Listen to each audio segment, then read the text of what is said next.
Live from News Channel 8 in Tampa, Florida, this is Bucs Bonus on WFLA Now. Powered by 1-800-ASK-GARY. The Bucs ground the Eagles in Philadelphia for their third straight victory, but another blow to the brutally banged-up secondary as Richard Sherman, the latest cornerback to be set back. We break it down, look ahead here on Bucs Bonus, powered by 1-800-ASK-GARY. Hey there, everybody. JB Biunno here with you alongside Karen Loftus, of course, of WFLA Sports. Great to have Karen here back on stream. And Karen, fresh off of yet another victory for your Super Bowl champion Tampa Bay Buccaneers. 5-1 on the season. Really like where we're at, but we got to talk about injuries. What's the big takeaway for you in the win over the Eagles, winning on the road there in Philadelphia? Hostile crowd there. Is it, of course, the offense living up to expectations, or is it the defense there, proving that they do have a lot there as far as they're not one-dimensional of a defense, but yet another key piece being lost there on that defense with Richard Sherman out? Right. So, yeah, you mentioned Richard Sherman. I mean, that happened early in the game, too. You're talking the first Eagles drive of the game. Sherman pulls up with a hamstring injury, and they ruled him out for the rest of the game fairly quickly after that. So that is, a huge hit to this secondary that's already depleted. I mean, they were so lucky to get him to fill in for some of the other guys that have been injured, and now he's out.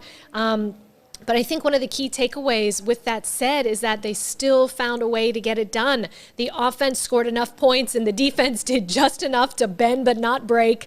The Eagles made it interesting there at the end with that late touchdown getting the 2-point conversion. But again, the bottom line is that they held on and found a way to get it done despite having those injuries on the defensive side of the ball. Let's just talk about the defense for a second, because you go into that game without Antoine Winfield, without Levante David, of course, without Sean Murphy-Bunting and Carlton Davis. I mean, just a brutally banged up secondary.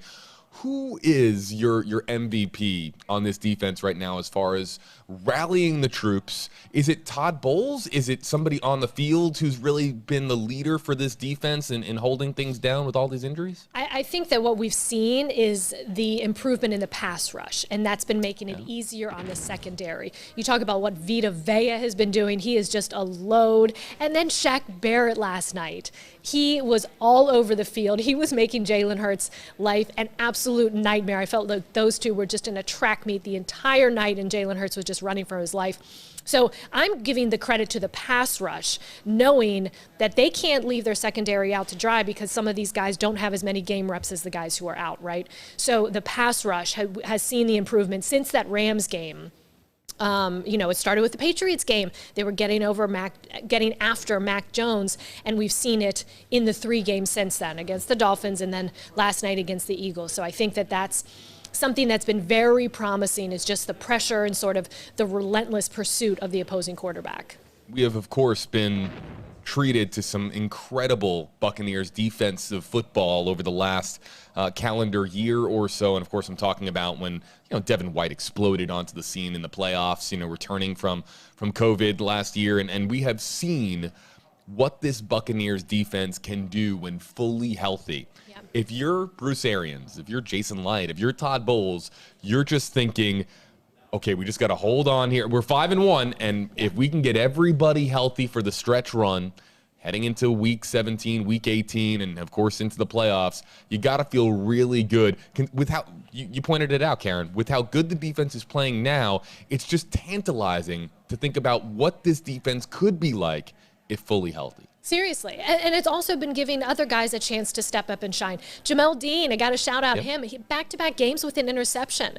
And with the banged-up knee. Yeah, so I think that this is just the opportunity to see these other guys step up in the absence of some of their starters that they had to start this season.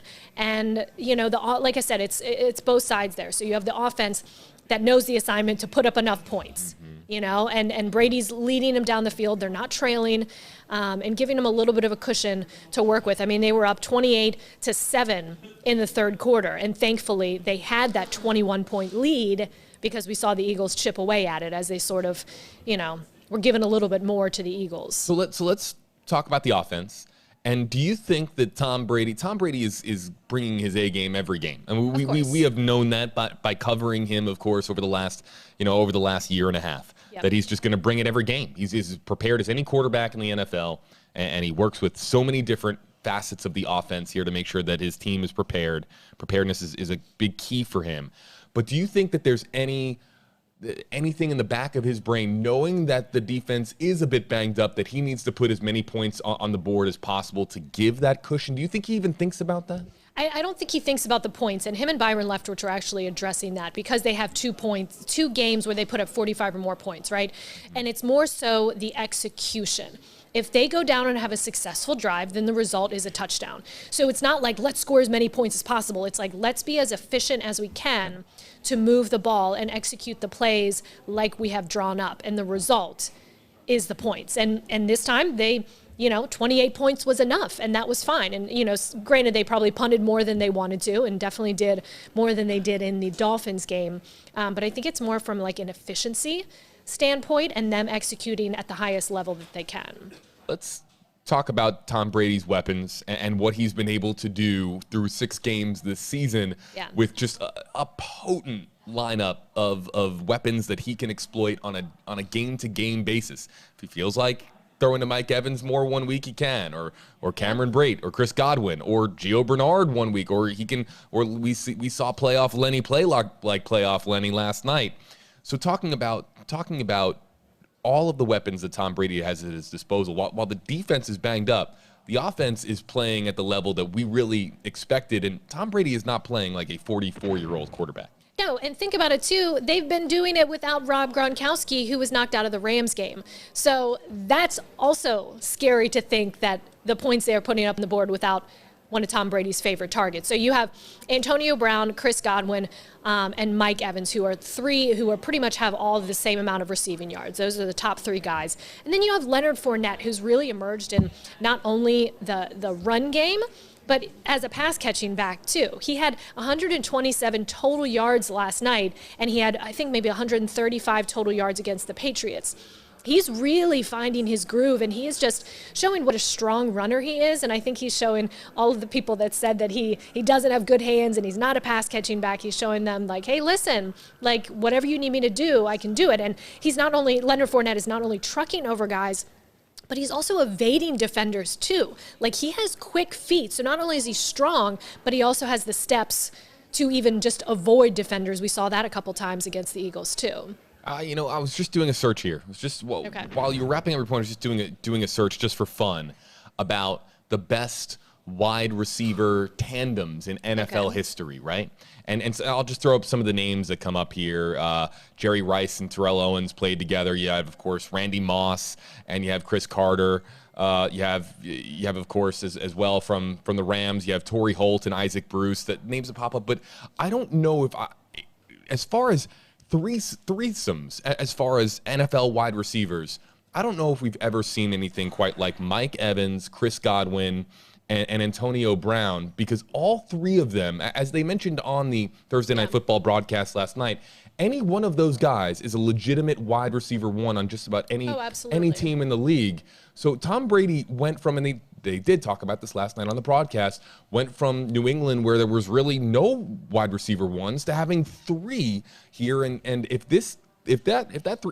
Brown, Evans, and Godwin can stay healthy for the entire season, we're talking about video game type numbers. Yeah, it really is unfair that your number 3, air quotes, I don't know if you can see that on the screen, air quotes, your number 3 receiver is Antonio Brown. I mean, that's not even fair. Ryan Clark was tweeting about it last night. He said, go ahead, put your number 3 corner on him. What? So, you have all of these guys, and it really just isn't fair. And it was after the Dolphins game. Antonio Brown went up to Leonard Fournette. Leonard was telling this story to the media after the game. And Antonio Brown went up to him. He's like, man, I have never been on a team like this with so many playmakers. And Leonard looked at him and he said, man, this team's special. Like and that's the thing that's pretty cool, is that they know how special this group is. And there's that trust. There's no greed. Everybody understands there's one ball, and whoever's night it is going to be their night. And it's really cool to see so much sacrificing going on in the offseason as far as just massaging the salary cap just right, hitting the right buttons just right, and making all those pieces work so that everybody, of course, can be on this team here together. Again, bringing back all starters is just an outstanding accomplishment for this franchise and for the organization. Anything else that stood out to you last night about the game with the Eagles? We see here that Richard Sherman, of course, he couldn't have been happy pulling that hamstring. But anything else that stood out to you that we haven't really talked about here? It was as you would expect. The Buccaneers should be able to go into Philadelphia and beat Jalen Hurts and the Philadelphia Eagles with where we are in the NFL season, and they took care of business. I mean, that's really what it comes down to. Yeah, and a picture cycled through here of O.J. Howard. It was nice to see him get his first touchdown of the season after suffering that season-ending injury last year. So that was pretty cool to see, is just O.J. getting that first touchdown of the season. And then just Tom Brady. So the thing that blows my mind is that Tom Brady is still doing things at a high level that he's never done before. So last night, he was 34 of 42. 81% completion percentage. Video game numbers. Absolutely. So this was the first time in his career that he has thrown more than 40 passes and had an 81% completion rate. After the previous week against Miami, where it was the first time in his career that he threw for 400 yards and 5 touchdowns, if I remember correctly. Like, you think about how successful his career has been, and that he is still doing things to best himself. It like sort of puts it in perspective. Like, I had to read over that stat twice, and I'm like, there's no way that that's the first time, he's been able to do that. But, and he threw an interception last night, which broke his streak of, it was like 227 passes. Oh, he's human after all. 227 straight passes without an interception. Right. So he is human. But so since our last stream last Friday, the Bucs of course had 2 games. They had the Dolphins on Sunday, and then they had the Eagles. So in those 2 games, the Bucs went from being 3-1 to 5-1. Very nice. And then Tom Brady, he has 7 touchdown passes and just 1 interception in that span. So I think he's up to 17 touchdown passes and 3 interceptions on the season. Pretty wild stuff. Not too bad. Also, one of the things, too, that we haven't noted is doing it on short rest. Yep. And the thumb, who cares about the thumb? People talking about the thumb? What thumb injury, indeed. So now, after the short week here and getting back-to-back wins against Miami and Philadelphia, you now get a little bit of a break, which is it's exactly what the Bucs need, just a little bit of extended time here.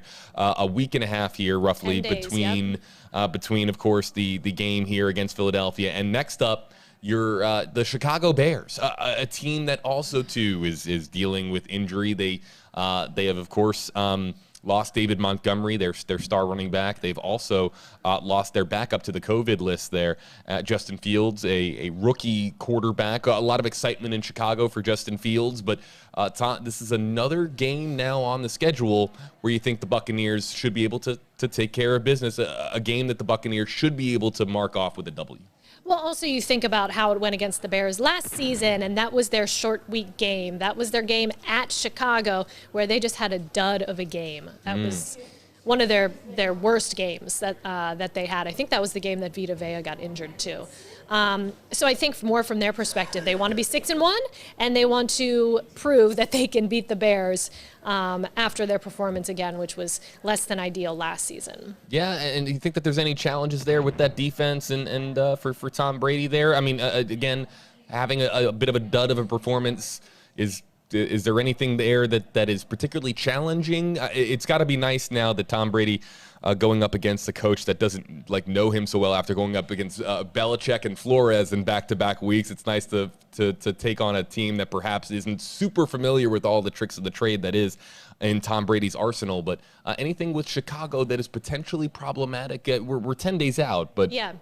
I think the thing with Chicago is that they need to be ready for Chicago's defense is that the Bucs run game is coming along sneaky, slowly but surely. The Bucs run game is coming along. So if there was any concern, whether about their pass defense or their rush defense, the Bucs are showing that they can get it done in multiple ways. So whatever the Bears are going to bring, they have a way to, combat that. And if the if the Bears are going to win, it's of course going to be by stopping the high-octane offense that is Tom Brady and the Buccaneers, and they're going to need, of course, in incredible play from players like Khalil Mack, from Roquan Smith, from Robert Quinn. These are just some of the guys that are just going to have to play their, to the best of their ability. But right now, the Buccaneers 5-1, leading the way in the NFC South, and exactly where you'd like to be, considering the injuries, exactly where you'd like to be at this point in the season. Karen, before we end out here on Bucs Bonus, what are you looking forward to here as we get a little bit of a break for Tom Brady and the Tampa Bay Bucs, especially that banged-up secondary, and then, of course, the Bears on deck? Yeah, I'm just looking forward to these guys getting some rest. I know they were too. They're probably more looking forward to the rest than I am for them. But if we can get some of the players, healed up, Rob Gronkowski, he's still got that rib injury, Levante David with the ankle injury, those are some of the key pieces that they would love to have back. Yes, they can find a way to win without them, but I don't think they want to. So I think this 10 days off is going to be some much needed time away for everybody to heal up. And even the guys that don't have these glaring injuries. I mean, at this point, 6 games into the season, everybody's, ready for a little bit of a break. If there's one thing that Buccaneers fans know, and something that fans can hang their hat on, so to speak, is that with the struggles of the Kansas City Chiefs, the Buccaneers, in the estimations of many, are considered a legitimate Super Bowl favorite, definitely amongst the top teams in the NFL. And it's going to be, of course, interesting to see how the season progresses as far as whether or not the Bucs can continue to hopefully get healthier before they get, of course, more injured. But, of course, we're still early in the season here, but keeping a very close eye here on Bucs Bonuses. Karen Loftus, of all the injuries that we're keeping track of and all the many, many games that we have here on the 2021 NFL schedule. For Karen Loftus, I'm JB Biunno. Really thanks to everybody for joining us here on Bucs Bonus. We are, of course, live here on WFLA.com, the WFLA app, every Friday afternoon over the course of the Buccaneers season. You can watch live on WFLA now, and, of course, Bucs Bonus powered by 1-800-ASK-GARY. For Karen, I'm JB. We'll see you next time here, and as always, go Bucs.